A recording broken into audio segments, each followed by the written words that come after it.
আজকে যেটা করেছেন সিন্ডিকেটে সেটাও লোক দেখানো। এই তদন্ত কমিটি কোনো তার আলোর মুখ দেখবে না।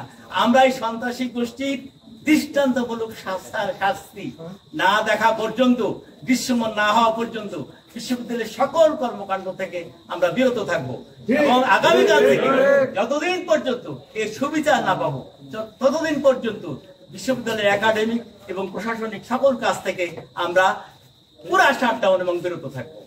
গত জানুয়ারির 2 তারিখে এই সন্ত্রাসী গোষ্ঠী দ্বারা আমরা জিম্মি অবস্থায় ছিলাম প্রশাসন ভবনে।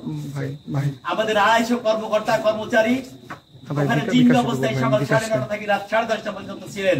আমাদের অনেক মা বোন যারা বাড়িতে দুগ্ধ পশু বাচ্চাদের রেখে এসছেন, তারা 5টার পরে বাসায় যায় বাচ্চাদের সেবা করবেন, তাদেরকে সেই জায়গা থেকে সুযোগ দেওয়া হয় নাই। এমনকি অনেক অসুস্থ মানুষ আছেন, তাদের সময় মতো ওষুধ খেতে হয়। অনেক ডায়াবেটিস রোগী আছেন, অনেক প্রেশারের রোগী আছেন, যাদের সময় মতো বাসায় গিয়ে ওষুধ খেতে হয়। তাদের সন্তানেরা তাদের আত্মীয় স্বজন ওষুধ নিয়ে আসলে সেই ওষুধটা ভিতরে সরবরাহ করতে দেওয়া হয় নাই।